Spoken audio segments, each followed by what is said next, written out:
Работать много или работать с умом? Экономить или транжирить? Действовать или ждать? Мы выбираем совместно.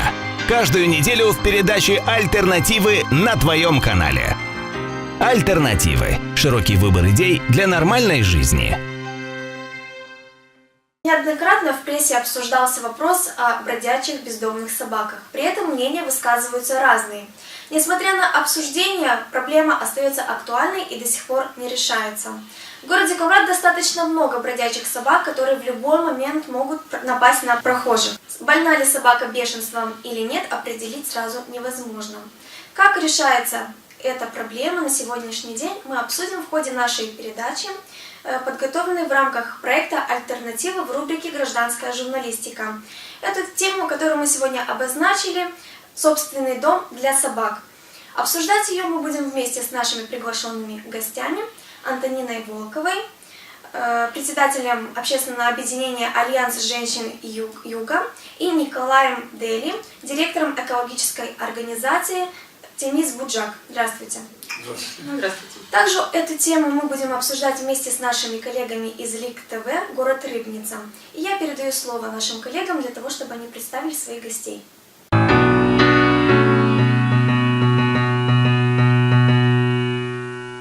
Добрый день, меня зовут Дарья Родина. Сегодня в нашей передаче из цикла «Альтернативы» мы поговорим, на мой взгляд, на очень важную тему – проблема бездомных животных. В нашем городе, как и в любом другом, брошенных кошек и собак немало. Как можно решить проблему, уменьшить численность животных, не применяя к ним насилия? Как этот вопрос решается в других регионах и странах? И какие альтернативы и перспективы есть в нашем регионе? Об этом наш разговор состоится сегодня. И в гостях у нас студентка 3-го курса Рыбницкого ПГУ Надежда Грозаву, которая вышла с инициативой открытия в Рыбнице Центра стерилизации животных. И еще один гость Владимир Бака, член Общественной палаты при президенте ПМР и председатель Рыбницкого отделения Приднестровского народного форума.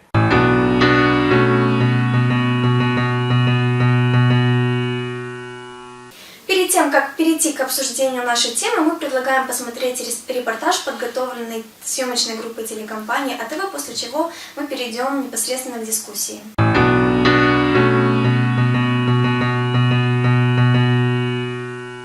Знакомы ли вы с выражением «собака – лучший друг человека»? С раннего детства нас учат любить и заботиться о домашних животных. Но что делать, если любимцы становятся ненужными и их выбрасывают на улицу? На сегодняшний день в Камрате существует проблема бродячих собак, которые могут стать переносчиком разных заболеваний. Главврач ветеринарной клиники Виталий Андрушой рассказал, какие заболевания могут передаваться человеку.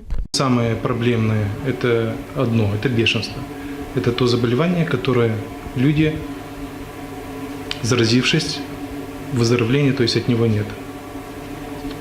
При заражении человека бешенством человек погибает в 100% случаев.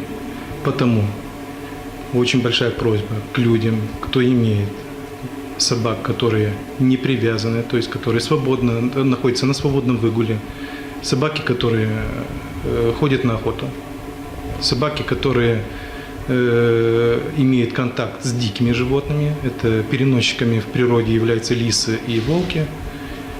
Пожалуйста, чтобы все животные были вакцинированы от этого заболевания.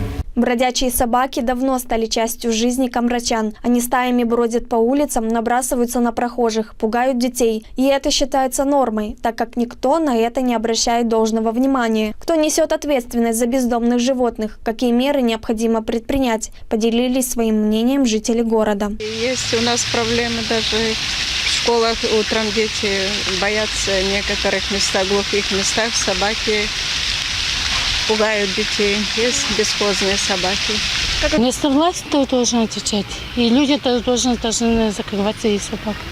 Это больше должна быть не только проблема властей местных, но и люди у нас должны быть открыты к этой проблеме, потому что игнорировать это нельзя, и надо искать возможности, потому что мы с друзьями даже иногда пытаемся придумать какие-то идеи, там соорудить какие-то будки хотя бы, чтобы животным было где жить. Но это не решает проблему, надо ее решать более глобально. Я считаю, что люди сами, не надо их выбрасывать.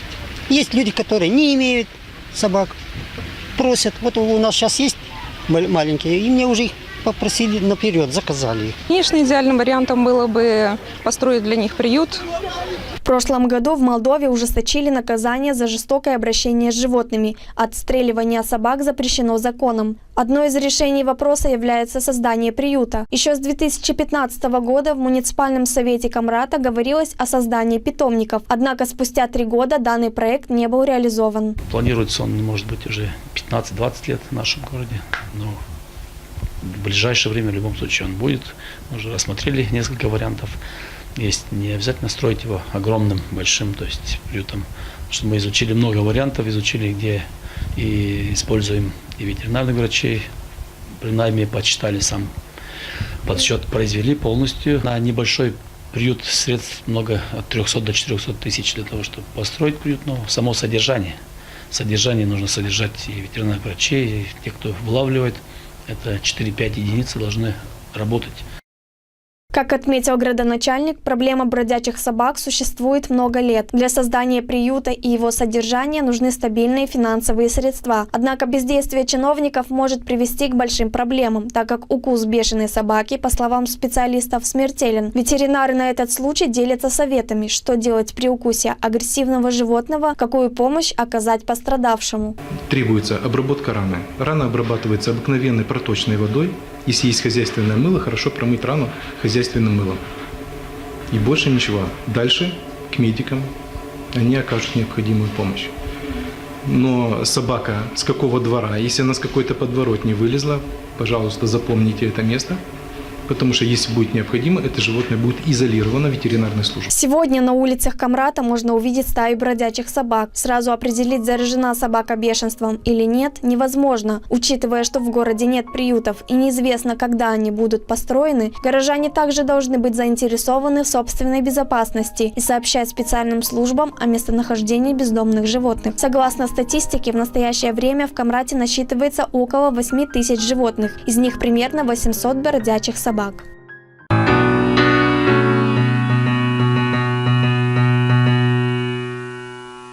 Вот мы и посмотрели сюжет, из которого ясно, что в городе у нас есть проблемы с бродячими собаками, и они до сих пор не решаются.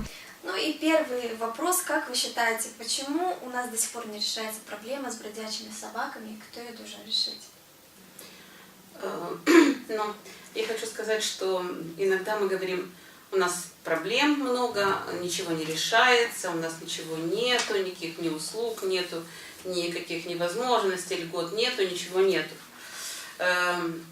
Ну, я так думаю, что одна из проблем, почему не решается, потому что люди на сегодня не запрашивают эту информацию, а вследствие этого они просто не информированы о том, какая ситуация. Если бы они поинтересовались, то они бы узнали, что этим вопросом занимается не только специальная группа муниципального совета, но еще специально для этого созданная рабочая группа общественного совета, куда входят активные общественные организации города. И вот я себе даже отметила, что вопрос о питомнике, просьба от жителей рассмотреть этот вопрос поступила 29 сентября еще 2016 года в общественный совет, когда он только практически начал работать. И тогда была и создана рабочая группа. Результаты. Вот мы должны быть проинформированы, какие результаты, что сделано было. Рабочая группа изучила информацию, какая ситуация, какие силы тут могут быть задействованы. Обратились даже и в ветлечебницы, и у нас есть еще тоже специальное такое учреждение по безопасным продуктам, там тоже работают специалисты, которые нам помогли собрать дополнительную информацию. И оказалось, что в муниципе Камрат даже есть специальные правила содержания и выгула домашних животных. Вопрос в другом, насколько эти правила соблюдаются, и в результате чего у нас появляется все больше и больше собак бездомных. То есть собаки пропадают, собаки теряются, и никто, как мы говорим, никто ничего не делает, никто этим не занимается.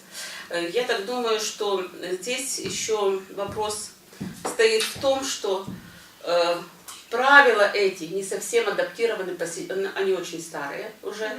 И рекомендация общественного совета города это было эти правила адаптировать, дополнить и как-то вот улучшить, то есть чтобы они соответствовали сегодняшнему дню. Этим сейчас занимается специальная группа. По вопросу о создании, да, примар тоже участвовал в заседании этих общественных советов. Он говорит, мы постараемся, мы найдем. Но вопрос в чем еще? Мы провели опрос о том, ну, по просьбе примара, правда?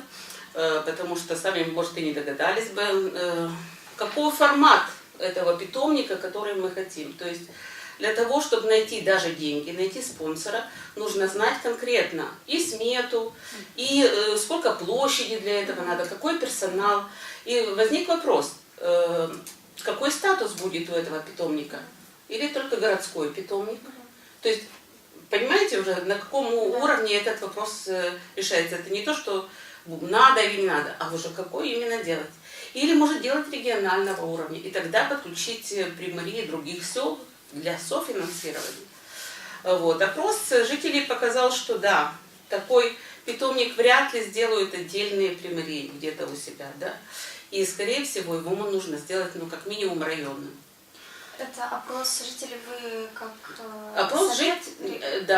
Жителей делали члены рабочей группы общественного совета, да, и спрашивали и жителей и сел Камрадского района. И при Марии было собеседование. Да, и при Марии мы это тоже обсуждали. Все при Марии, Гагаузии, они уже в курсе, что это начнется объект, но пока не начнется, что я могу сказать. Было нам в 2016 году предложено Министерством экологии, предложено нам получить эти гранты, заключить договор на строительство в Камраде для всей Гагаузии, для юга. Часть даже для юга. Часть для Бессарабского района, часть для Кантемирского района, чтобы прихватить ближние села. И мы рассчитали этот объект, взяли мы типовой проект, мы рассчитали, он для 500 собак. Вот он есть, вот такой.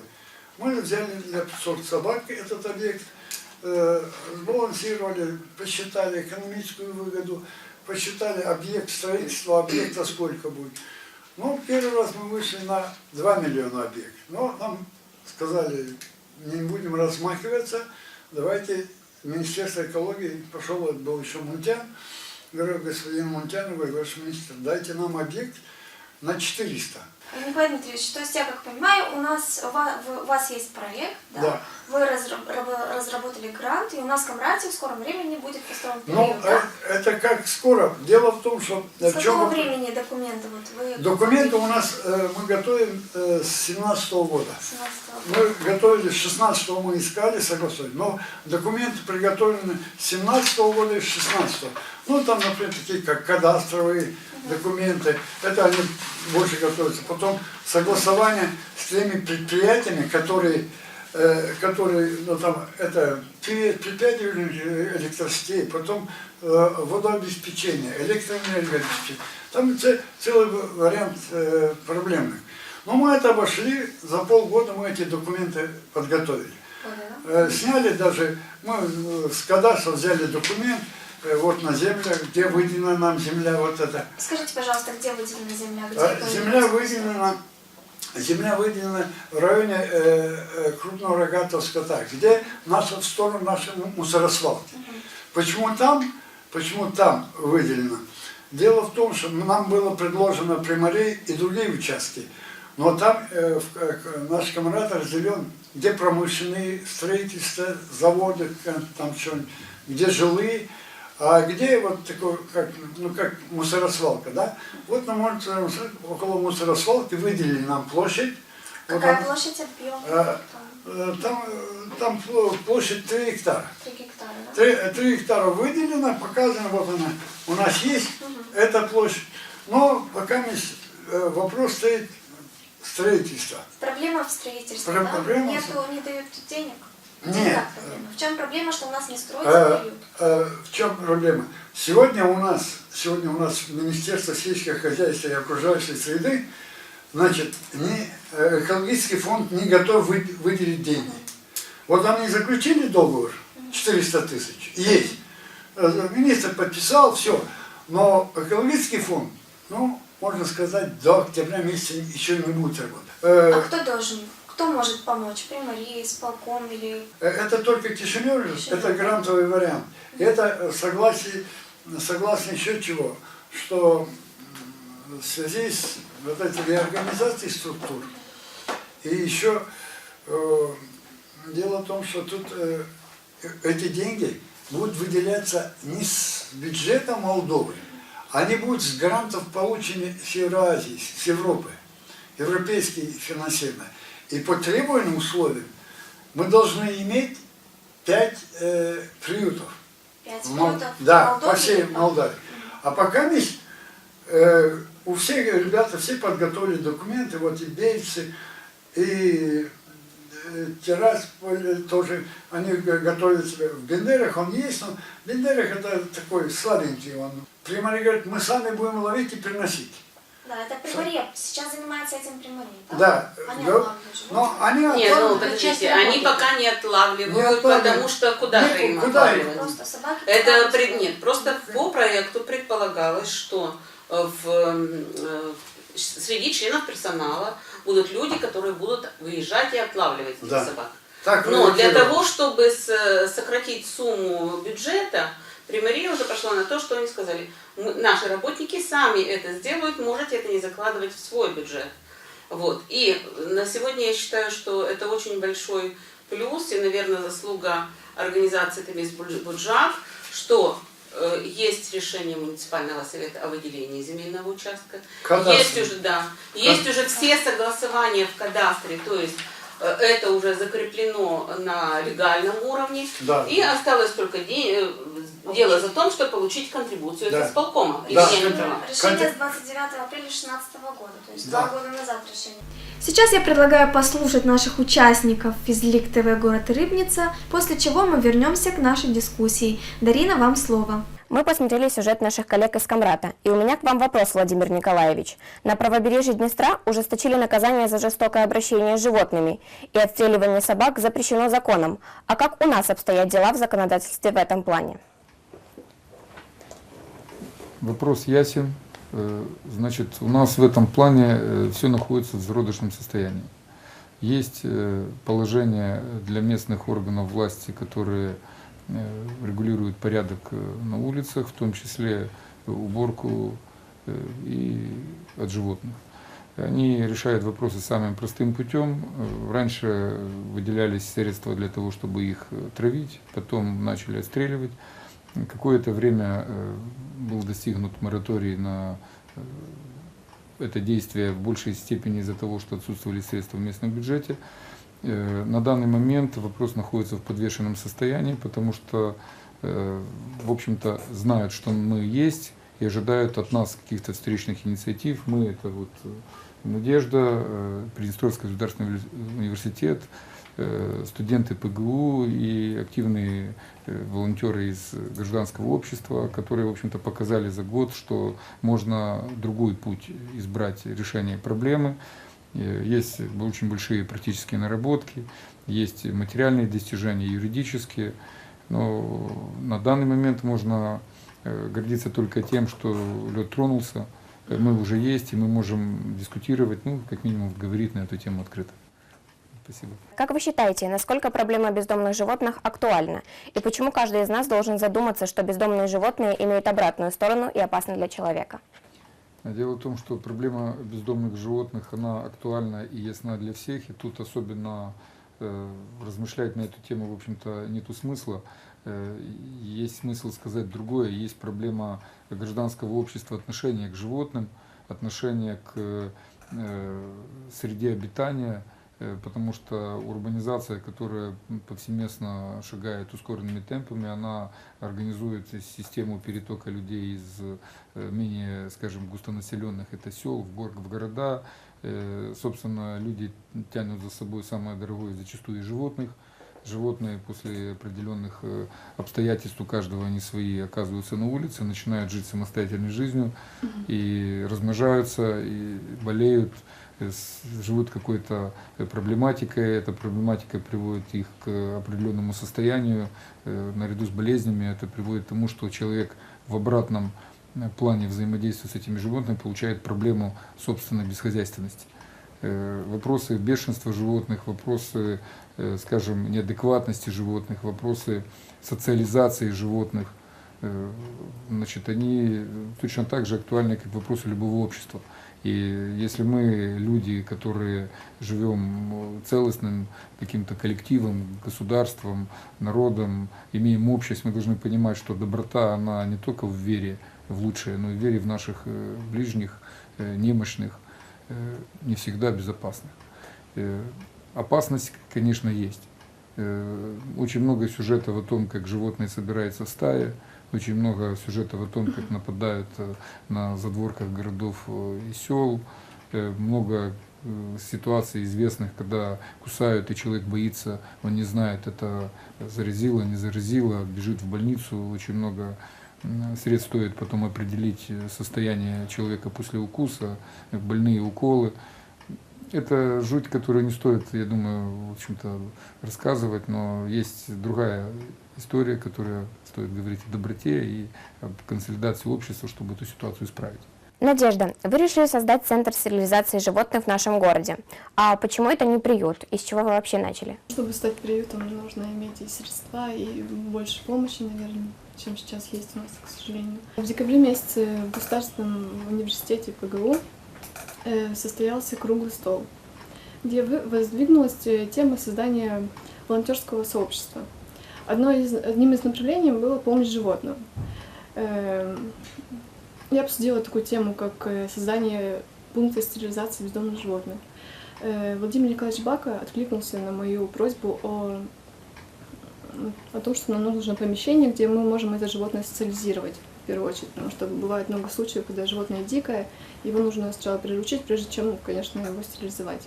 Владимир Николаевич, расскажите, пожалуйста, почему вы решили поддержать инициативную молодежь? Нужно отдать должное начинанию студентов, руководству ПГУ в том, что оно поддержало студентов.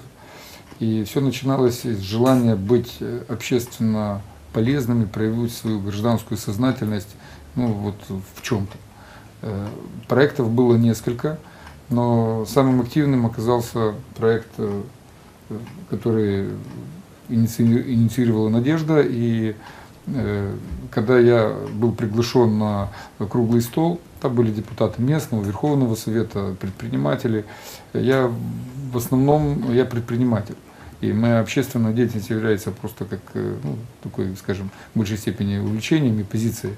И те средства, которые я зарабатываю, я могу с ними поделиться, потому что это мои свободные заработанные средства. И выходит, что у меня есть активы, которые не совсем используются в бизнесе. И, в общем-то, это не так, скажем, мне, скажем, дорого стоило.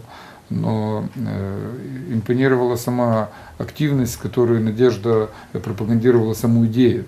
Потому что человеческий фактор, он в данном случае является ключевым. Идей было много, там сбор мусора, там помощь волонтерская там, неимущим жителям города, там, вот, поддержка там, каких-то инициатив администрации. Вот, но в большей степени оказалось, что все на задворках, кроме интереса к животным, потому что Надежда смогла организовать единомышленников, активно подключила сети различные, появились сочувствующие люди, появились некие средства. То есть на данный момент, насколько мне известно, более 500 участников, значит, круга общения. И изначально было видно, что человек светится, и эта идея как бы получит продолжение. Поэтому те материальные возможности, которые я предоставил, эта активность, которую Надежда вложила, эти люди, которые откликнулись, собственно, создала жизнь идеи. И поэтому спасибо вот ей, спасибо ПГУ. Благодарю вас, Дарина. Мы с интересом послушали мнение ваших участников, и нам понравилось то, что у вас есть молодые инициативные группы, которые любят животным, пытаются им помочь. В нашем городе, к сожалению, нет не только питомников, но и нет мест захоронения домашних животных и бродячих животных. И хотелось бы в этой рубрике сейчас обсудить эту тему, поговорить о специализированных местах для захоронения, где хозяева могут похоронить своих домашних любимых питомцев. И у меня вопрос к вам. Есть ли у нас кладбище для животных? Если нет, почему? У нас, конечно, такого кладбища нету. Раньше было, называется, яма Беккера. Такая яма была. Да. Вот туда все трупы, все вот там накапливается. Она где-то на окраине, за чертой города была, но сейчас этих ямок нет. Да, она очень глубокая, специальные там стандарты, когда. И там за ним следят, ухаживают, там хлорамин, что там надо было. Сейчас подойти. А сейчас, вот, ну что сейчас, если вы захотите вакцинировать свою собаку, идете, покупаете вакцину, вызываете врача, ветеринара, он вам, пожалуйста. Нет, а если умерла собака? Если умерла собака. Кладбище для собак, как и другие какие-то публичные услуги, это в любом случае прерогатива примарии. То есть примария это сегодня власть города, это организация, которая обеспечивает всеми необходимыми услугами. И, конечно, тут хорошо, что, допустим, ветлечебница появилась частная, да? Вот частная клиника для домашних животных, это хорошо. Если мы будем ждать, когда появится частное кладбище, наверное, когда-нибудь и это тоже будет. Но на сегодня, если встал такой вопрос, и люди хотят, то они должны обратиться в примарию. Я бы порекомендовала обратиться к примару. То есть можно и в общественный совет обратиться, потому что пока, вы знаете, у нас очень хорошие законы, но пока не будет документ, бумага, то есть не будет изъявления граждан, то никто, конечно, не будет в этом плане. То есть это должно быть обращение от людей. Не, у нас, понимаете, у нас раньше было, но как такое, я как-то против, чтобы примария это была увязана с примарией. Ветеринарная служба. У нас есть санэпидстанции. У нас все они уже обеспечивают соответствующие стандарты. Но если примария даже решением, советом примет решение открыть, так подождите, ему надо, тогда он скажет, так найди себе врача, ветврача, найди, сделай эту ему, и все будет кидать на примарию. А это совокупно должно сделать ветеринарная служба с Министерством сельского хозяйства. У нас об этом не поднимается вопрос в Кишиневе. Мы там должны поднимать вопрос в Кишиневе. И почему это не поднимается? Потому что, опять сейчас, вот как мы поднялись с этим проектом. Да не поднимется вопрос, пока люди не обратятся. Да. И пока они не обратятся именно письменно. А обратиться письменно они должны как минимум в примарию. А уже примария пусть дальше, специалистов имеет, пусть решают, куда дальше направить эти бумаги и вот этот запрос. Еще вопрос. Или в ветеринарную службу, или в министерство, или еще куда. Спасибо. Еще такой вопрос. Вот в обычных больших городах есть места для выгула собак, да, для хозяев. Вообще в Кавказе у нас есть такое место? Тоже в этом проблема, да? У нас есть по проекту выгул. Почему-то мы запросили 3 гектара земли площадь. То есть там будет такая... Да. Но это для выгула тех собак, которые в питомнике. Да. Нет, это те, которые в питомнике, и тех будет отдельно лесополоса, лес где посажены, что выгуливали собаки там. Да, а вот жители, вот он захотел погулять со своей собачкой, где он что, может, везде? Или у нас не запрещено одеть намордник ему, купить намордник, одеть намордник. Ему может Почему мы говорим, что вот эти правила выгула, там же, как и правила содержания домашних животных, надо совершенствовать, надо их. Мы в ответе за братьев наших меньших. Так называется репортаж, подготовленный нашими коллегами из Лиг ТВ города Рыбница. Давайте посмотрим, как решаются у них проблемы, какие проблемы у них существуют. Это Рокки, один из тех, кто оказался на улице, будучи еще совсем маленьким беззащитным существом. Сегодня он, высказывая радость, виляет хвостом и доверчиво заглядывает в глаза тем, кто волонтерит в Рыбницком центре стерилизации бездомных животных. В общем, нашли их возле церкви. Перед 9 мая было сообщение, и там было около 8 щенков где-то. И вот мы привезли, и вот один остался, потому что у него был подкожный клещ. И его машина сбила, и у него были лапки переломаны. Потом он заболел вот чумкой, и он был у нас в клетке. У нас в клетке до сих пор есть больные животные. И я забрала его домой на передержку, вот, и он теперь не может без меня, поэтому он пока живет у меня дома, и не знаю, наверное, мы его уже не отдадим. У нас у каждого волонтера есть кто-то, кто остается у них дома, мы их берем на передержку и остаются навсегда. У нас есть пару историй таких. Вот так. Его зовут Рокки, и он боксер. Кто-то прячет глаза, кто-то не в силах пройти мимо и подкармливает бедолагу, а кто-то вовсе может отпихнуть несчастного в сторону, не проявляя к нему ни капли сочувствия. Относиться к ним можно по-разному, но оставаться равнодушным к проблеме бездомных животных нельзя. Так, более года назад по молодежной инициативе в Рыбнице начал свою работу Центр стерилизации бездомных животных. Сегодня в нем работают волонтеры, стараясь своими силами решать возникающие проблемы. Мне вообще нравятся животные, я их очень люблю, и я не могу оставаться равнодушным к их проблемам. Люди могут сами себе помочь в каких-то ситуациях, а животные, они беззащитны. Они не могут говорить, они только могут смотреть взглядом, и этот взгляд рассказывает много о животном. Нам поступил вчера звонок о том, что нашли собаку с поводком бегущую, и надо было где-то переночевать. И сегодня утром мы ее забрали, обнаружили рану, наверное, подралась, и пока будем ее лечить, а потом уже найдем ей хороший дом. Или хозяина, да. Ирина тоже неравнодушна к животным и волонтерит в центре с первого дня его открытия. Изначально у нас была идея — это стерилизация собак, то есть уменьшение численности животных в городе. Мы стерилизуем собаку и ставим ей чип. Это как доказательство того, что собака стерилизованная и она не представляет никакой опасности обществу. Недавно, буквально пару месяцев назад, у нас был договор с спецавтохозяйством, что если собака стерилизованная и она прочипирована, то они ее не трогают и не отлавливают, не убивают. Перед тем, как мы стерилизуем собаку, мы ставим все вакцины, то есть от энтерита, от чумки, поэтому собака, которая стерилизована, она не имеет болезни, и она полностью здорова, мы отдаем ее в хорошие руки, потому что по нашему опыту все собаки стерилизованные нашли своего хозяина. Нам помогает Вадим, Наталья и Иван. Это 3 ветеринара, которые находятся в городе Рыбница. Они стерилизуют и чипируют наших собак. Дома для четвероногих друзей ищут разными способами. В социальных сетях существует группа, где волонтеры делятся информацией. Но есть более активный способ найти хозяина бездомным животным, раздавая их на рынке. Если мы видим по человеку, что он не очень хороший, то мы говорим, что собака стоит 200 рублей.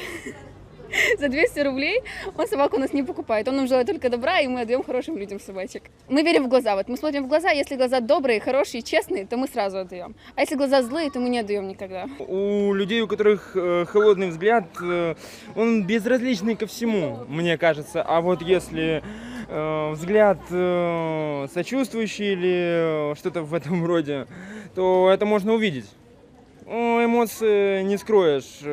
Слышали выражение, что глаза – это зеркало души? Это правда. Если каждому животному, чья жизнь началась и продолжается на улице, протянуть руку помощи, то каждый из нас сможет обрести верного и любящего друга.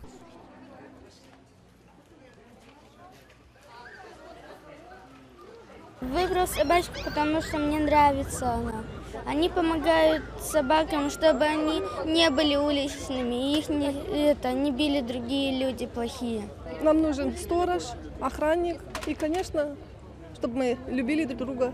Конечно, полезным. То, что животные не страдают. На свой дом езде бегать. Просто мне она понравилась. У меня была черненькая друга и звонка, чтобы вы знали. Потому что мы с дедом в возрасте уже, у нас наши все поразбежались, и для нас это удовольствие одно. Потому что они добрые, и все, чтобы вы знали. Люди добрые занимаются добрыми делами. Умиление, восторг, желание прикоснуться. Когда мы встречаем бездомных животных, большинство из нас одолевают добрые и искренние чувства. Но, к сожалению, далеко не каждый может взять на себя ответственность приютить животное.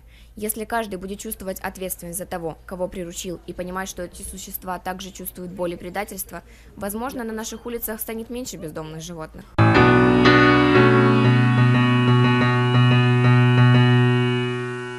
Вот в Рыбнице ребята их чипуют, животных стерилизовывают.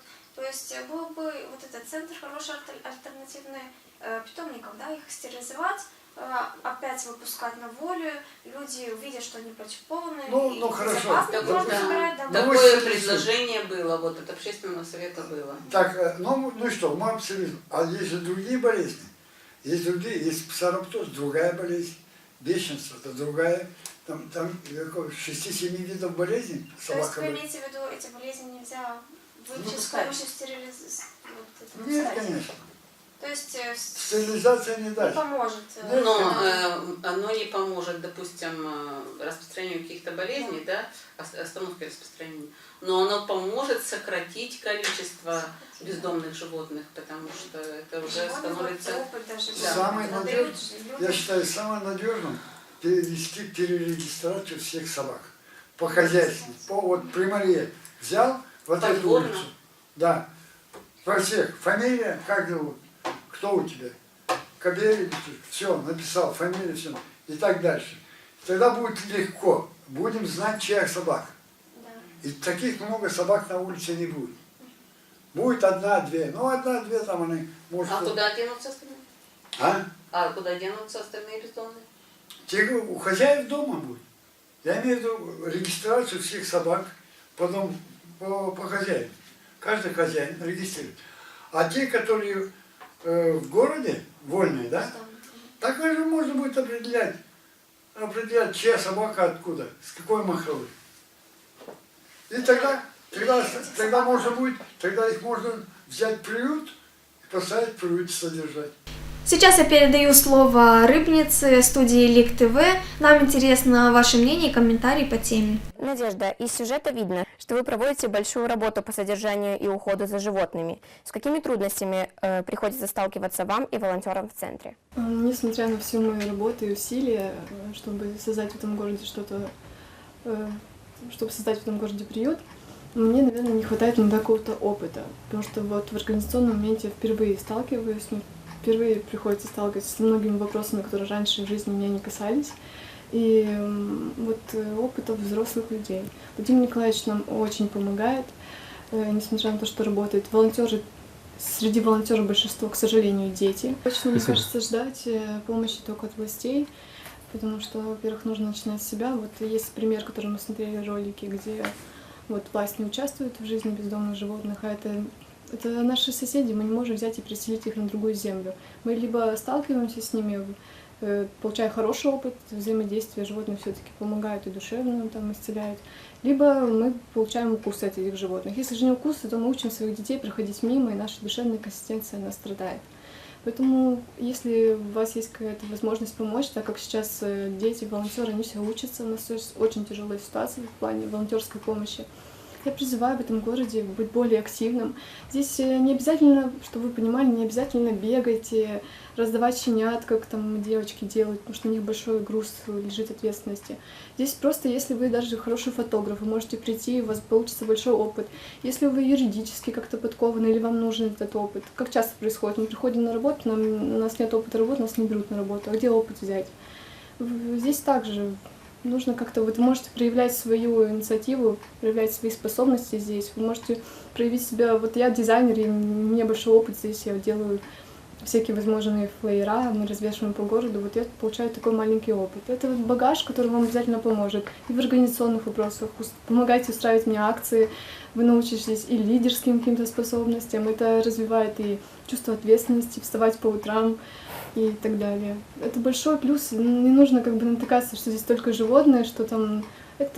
Животные — это моя инициатива, потому что, допустим, у меня душа за них болит. Остальные могут просто хотя бы чуть-чуть любить, как любят свою кошечку дома. И нужно понимать, что такие же кошечки, они такие же индивидуальные, у них, если их понять, вот если... Как у нас получается, вот берешь это животное, спасаешь, и ты смотришь, насколько оно особенное, что у него свой какой-то темперамент, что оно может быть либо очень пугливое, либо вот наш щенок, мы его 2 месяца пытаемся приручить. Вот она ни в какую не хочет довериться. Вот такой она щенок. А другой на второй день покормишь, все радуется. Они особенные, и когда ты понимаешь, что... Да, и ты понимаешь, что вот если сейчас... Вот представляете, мы с декабря месяца уже получилось пристроить больше 200 животных. Если только подумать, сколько животных до этого времени вот, не уделялся этому вопросу, сколько животных этих погибло. Это же живые существа. Просто если есть возможность, потом каждый из нас, кто ничего не сделал для того, чтобы в этом городе создался этот приют, мне кажется, когда-нибудь пожалеет. Потому что сейчас это самая возможность что-то сделать, пока появились инициативные люди, которые мы доказали своим опытом, мы доказали своей помощью, что это не просто какой-то порыв сердца, знаете, как настроение пришло, а потом у нас настроение уходит, мы перестаем это делать. Нет, мы уже, несмотря на все сложности, мы преодолеваем их, и с декабря месяца мы работаем. Хотя, может, вот вы смотрите ВКонтакте, там, где наши группы, вот фотографии мы раздали, А там не показывается какой труд, чтобы вот поймать этого щенка, там сколько покусанных перчаток, сколько грязи в тебе происходит, сколько этих всех сложностей, сколько приходится стоять с утра до вечера. Это все не показывается. Если просто больше людей будет помогать, хоть чуть-чуть, этот груз ответственности, этого большой тяжелой работы не будет лежать на 5 людях, которые потом, вот и по своему опыту скажу, что бывает приходит вот волонтер, так как их мало, он приходит, он готов, он видит, как нужна здесь помощь, он начинает полностью вкладывать все свои силы, все свое время, потому что он хочет помочь. Он думает, что вот он что-то сделает, он решит, и нам станет значительно лучше. И он настолько на себя берет этот труд, что потом вот из-за того, что в жизни этого человека есть и другие сферы деятельности, это и работа, наверное, и учеба, и личная жизнь, они начинают очень сильно страдать. Из-за того, что этой помощи мало, этот человек просто не выдерживает. Не потому, что он плохой, там, вас обижается, там, вот волонтер ушел, его нету, он устал там, или уехал. Просто потому, что если нас будет больше, если мы будем следовать зарубежному опыту, мы не какие-то там особенные, как, знаете, вот некоторые бывают там с осуждением, вот какие-то странные люди, допустим. Это не странные люди, есть зарубежный опыт, где люди абсолютно совместно помогают этим животным, и для них это что-то, часть вполне нормального явления. И это правильно. И если мы будем развивать свои душевные качества, обращать, кто возле нас погибает и не может сказать «помоги», если бы каждый говорил «помоги», чтобы здесь сколько бы криков было. Мы их не видим, они умирают где-то в подвалах. Нужно брать на себя ответственность, пока есть возможности, обязательно помогите нам.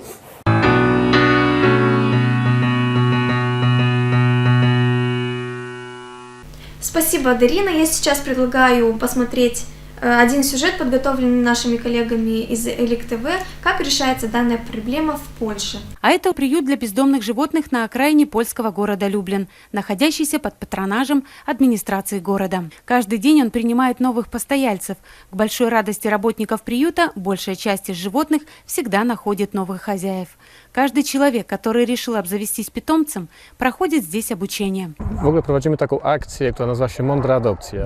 Мы проводим различные акции, где дети и взрослые знакомятся с животными, объясняем им, насколько это ответственно взять питомца домой, рассказываем, как за ними правильно ухаживать. Это снижает риск возврата животного в приют. Приют для животных в городе Люблин был построен в 2008 году на деньги из европейских фондов. Основная задача приюта состоит в том, чтобы обезопасить окружающих от бездомных животных. Специализированные службы отлавливают собак, кошек, которые оказались на улице, и привозят в приют. Здесь им уютно и комфортно. Просторные вольеры, квалифицированная помощь ветеринаров, регулярное питание и внимание. Удовольствие это достаточно дорогое. Самые большие затраты – это коммунальные затраты, конечно, содержание персонала и, конечно, затраты на лекарства и содержание больных животных. Большую часть затрат на содержание приюта покрывает гражданский бюджет. Каждый гражданин Польши имеет право перечислить 1% своего налога на какие-то социальные программы или волонтерские инициативы. И, как правило, жители Люблина отдают предпочтение приюту для бездомных животных. Наверное, именно поэтому на сегодняшний день он стал уникальным центром. С одной стороны, это маленькая больница, где животные сразу могут пройти и реабилитацию. С другой стороны, это обучающий центр. Здесь школьники и будущие ветеринары могут познакомиться с экзотическими животными, которые попадают в приют с городских улиц. В этом приюте сейчас находится около 100 экзотических животных. Это пауки, черепахи, змеи и многие другие животные. Больше всего их выбрасывают на улицу во время болезней, когда увеличиваются затраты на их содержание. Их находят везде – в мусорных баках, на лестничных площадках, на парковках, везде по всему городу. В Польше за безответственное содержание домашних питомцев гражданам грозит большой штраф и даже уголовная ответственность. И несмотря на это, животные все-таки оказываются на улицах. Для этого и создаются центры содержания бездомных животных. В Люблинском приюте содержится 180 собак, 120 кошек и около 100 экзотических животных. И работники центра находят каждому из питомцев свой подход. Это очень приятное животное. Оно теплое. Мы получаем удовольствие, потому что питон меня массирует, а он об меня греется. Здесь хорошо знают, кто с кем уживается и у кого какой характер. В приюте работают более 20 человек. Им помогают около 50 волонтеров. У каждого государства свои возможности и методы борьбы с бездомными животными. Но любой неравнодушный человек мечтает о том, чтобы каждый питомец обрел свой собственный дом.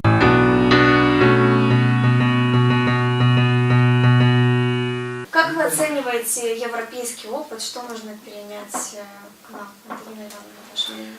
Я знаю, что очень многие руководители наши бывают в разных визитах по обмену опытом в странах Евросоюза. Они видят очень много разных инициатив, которые, то есть примеров, которые могут применить здесь. И на самом деле мы сегодня видим, как меняются наши села и меняются города. Это тоже не берется где-то с потолка или с неба. Это действительно наши руководители, примары, они стараются внедрять что-то новое. И действительно вот этот пример, который мы только что посмотрели, приют в Люблине, это, конечно, очень интересный. И мы видим, что это приют, который, с одной стороны, был построен на деньги Евросоюза, да, а с другой стороны, он практически на 2/3 обеспечивается вкладом жителей города. Как вы оцениваете вот это 1% от налога? У нас можно было бы... У нас в Республике Молдова и есть закон о 2%. 2% своих налогов жители могут перечислять, то есть официальное заявление пишут, на ту организацию, которую они хотят поддержать. То есть у нас нету закона о гражданском бюджете, да, то есть что это именно поддержку гражданских инициатив, но у нас есть все-таки закон о 2%. И если бы был такой питомник, вот этот закон о 2% можно было бы использовать, да, так же, как и вопрос о вовлечении волонтеров. Дело в том, что вот, когда вопрос касался, мы изучали вопрос, касался, чем же будем содержать, так мы обратились к некоторым бойным цехам, которые государственные бойни имеют, все. Мы обратились, говорит, пожалуйста, принесите свой контейнер. Я вам сегодня позвонил или пришли, получили, забрали. Если возьмите к себе в холодильник. На этом очень даже предприниматели, бизнесмены говорят, пожалуйста, мы тебе дадим бесплатно. Мне очень понравилось, что вот по сюжету из Люблина было озвучено, что весь персонал приюта, 20 человек, это специалисты, ну, естественно, там разные, это вот и администраторы, и так далее, и поставщики, плюс 50 волонтеров. То есть волонтеров практически больше, чем в 2 раза, больше, чем с остального персонала. Это говорит о том, что есть люди, которые с удовольствием идут и работают там волонтерами. И вы знаете, на сегодня труд волонтеров, он очень мотивирован, то есть он очень востребован.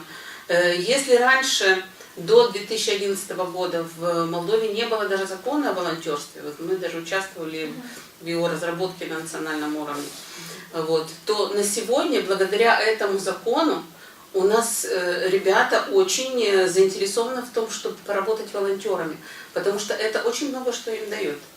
Если у тебя в твоем CV, в твоем резюме записано, что ты работал в качестве волонтера в какой-то гражданской организации или даже в публичном учреждении, в исполкоме, например, или в райадминистрации, то это намного больше ты имеешь пунктов для того, чтобы трудоустроиться, с одной стороны. А если ты идешь куда-то обучаться в высшее звено, то при поступлении это тоже очень учитывается. Сейчас я хочу обратиться к участникам из Лик ТВ с таким вопросом. Исходя из польского опыта, то, что мы увидели в сюжете, понятно, что для содержания питомников и животных нужны необходимые финансовые средства, которых у нас, к сожалению, никогда не хватает. Что же делать нам, когда у нас нет ни питомников, ни опыта в этой области? Дарина, вам слово. У нас есть практический опыт, и год, когда мы его нарабатывали, показал следующее. На данный момент нами создано предприятие в виде общественной организации. Оно предприятием станет зацикленным на воспроизводство доброты тогда, когда мы вовлечем в его работу столько средств, столько сил, столько энергии, сколько это необходимо для того, чтобы в нашем городе в этом плане вопрос был исчерпан. Сколько нужно, мы сейчас не можем сказать, потому что дна не видно.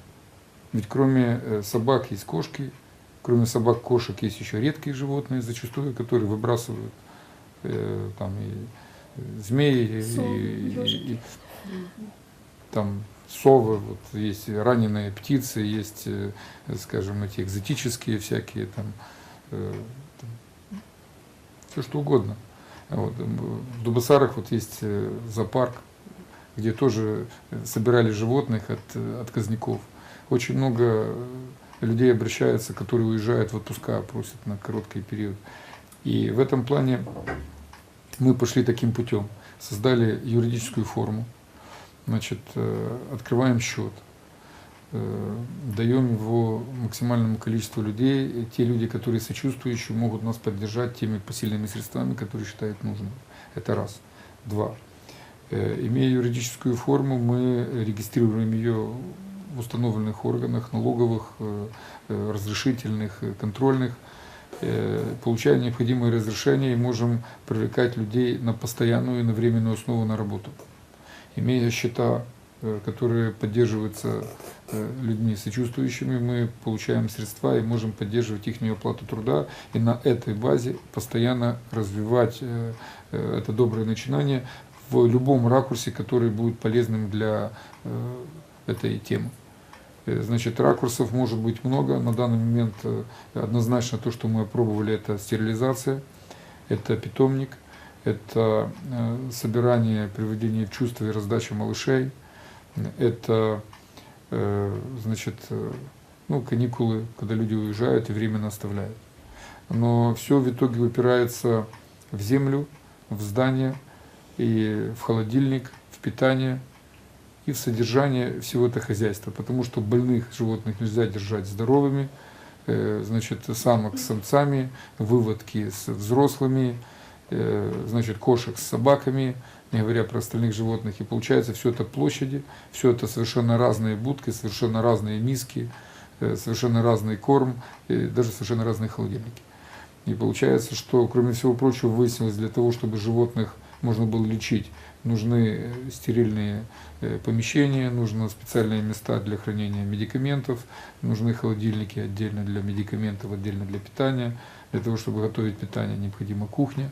Для того, чтобы персонал мог работать, необходимо место для персонала. Для того, чтобы можно было где-то собраться персоналу, людям общаться, необходима какая-то бытовая комната, необходимы складские, подъездные. Ну, в общем, можно говорить на эту тему бесконечно, но, собственно говоря, мы рецепт удачи уже знаем. Процесс уже движется, мы уже не первый день. И наша вот общественная организация называется «Белый бин». Документы мы получили буквально месяц назад. Мы вполне можем на этой основе двигаться дальше. И вот на этой неделе ПГУ собирает очередной круглый стол, где основной темой будет как раз наше начинание. Мы попробуем дать ему несколько другой вектор. То есть попробовать с помощью, скажем, этого государственного вуза, волонтеров, получить другой совершенно импульс в движении, потому что, собственно, уже понятно, что рассчитывать на какую-то помощь извне там не стоит. Помощь внутри нас. И путь должен быть правильным, решения должны быть не разовые, жизнь только продолжается, и задачи мы видим все посильные, все решаемые. Но нужна команда, нужны люди, которые отвечают за свои поступки, за принятые решения. Нужно четко понимать, что люди разные. Некоторые понимают, некоторые поддерживают, некоторые могут поддержать раз, некоторые могут поддержать системно, там, периодически. Для всех это благо. Относительно польского опыта об отчуждении животных, которые человек приобрел и бросил, хочу сказать, что очень правильное решение, что человек, как разумное существо, должен быть ответственным. Родители за детей, взрослый гражданин за того немощного животного, которое он приручил. Обиходная пословица, что мы отвечаем за тех, кого приручаем, она в данном случае прямо, дословно относится к животным. Закон в данном случае в Польше, насколько я знаю, он жесток. Он дорогой, и тот, кто бросил животного, он за это платит. Но в Польше несколько иная эволюция развития этого вопроса. Там гражданское общество оно было стабильно и последовательно, и десятилетия нарабатывания опыта привели к тому, что животные в большей степени они посчитаны, они поименованы, они учтены. И брошенные животные можно легко найти, кто бросил. У нас в данном случае нету начала. У нас есть некоторые кинологические клубы, они периодически открываются, закрываются. И, в общем-то, основная часть животных, она не породистая, она такая доморощенная. Вот, что кошки, что собаки. И когда их бросают, найти хозяина практически невозможно. А кошка, собака не могут сказать, кто их, по сути, породил на улице вот из взрослых, безответственных людей. И поэтому в этом плане в большей степени приходится надеяться на себя. Это раз. Во-вторых, я со своими общественными возможностями предполагаю возможность поднятия вопроса на уровне решения как Общественной палаты, так и Приднестровского народного форума ответственности граждан за животных. Вот, но для этого нужно еще создавать сам институт отношения общества к животным. Потому что есть некая ответственность за уголовное за жестокое обращение с животным, но в плане за то, что бросают животных или оставление, скажем, животных в опасности, вот как в данном случае, вот у нас здесь нету постановки вопроса в правовом поле. Спасибо, Дарина. Наше время подходит к концу. И напоследок, что вы можете порекомендовать нашим телезрителям? Вы знаете, когда известная притча спросили у англичан, сколько нужно времени, чтобы вырастить вот такую траву, англичане ответили 300 лет. Поэтому сколько нужно времени, чтобы мы достигли того уровня, который есть в развитой Европе или в нашей приграничной Польше, сказать сложно. Потому что вопрос отношения к животным – это не вопрос волонтерства. Это вопрос гражданской ответственности и гражданского понимания добра и зла. Мне бы хотелось поблагодарить всех граждан города Рыбницы за выделенную помощь. Есть люди, которые помогают нам дистанционно, они знакомы с нами лично, но при этом доверяют мне. И хотелось бы, чтобы люди понимали, насколько сейчас у нас все непросто, что вот многие представляют, слушая там слово «приют» или какая-то организация, что это люди в формах бегающие, ну, следуя опыту зарубежному. К сожалению, сейчас это не так. Ну, может быть, все так. Я верю в это все будет так, если больше людей будет оказывать нам помощь и спрашивать, чем помочь, чем ежели заберите мое животное, прикладывая на нас всю ответственность. Мы бы с радостью помогли всем животным, но сейчас мы этого не можем, потому что у нас весь ориентир идет на стерилизацию животных и помощь тем, кто действительно страдает и просто умирает. И без нашей помощи не пройти мимо. Становитесь волонтерами, это вам в жизни очень-очень пригодится. Да, к сожалению, у нас время ограничено, и к концу нашей передачи, что бы вы могли порекомендовать? Вот, мы очень много сегодня обсудили, очень разные интересные моменты нашим зрителям. Ну, во-первых, я бы порекомендовала нашим зрителям вашей программы, зрителям вашего телевидения, чтобы они не были безразличными. Чтобы они не ждали, что когда-нибудь власть, или когда-нибудь их сосед, или когда-нибудь кто-то этим займется и сделает, и мы просто поговорим об этом, да? Чтобы они сами попробовали что-то сделать. Чтобы они собрались, несколько человек, написали письмо в Примарию, что просим вас рассмотреть вопрос о создании такого центра по стерилизации, чтобы меньше было собак бездомных на улицах. Ведь их же тоже жалко, они же тоже, не живые существа, это наши братья меньшие, как мы говорим. Молодежь, пожалуйста, это вам пример вашей благотворительной акции.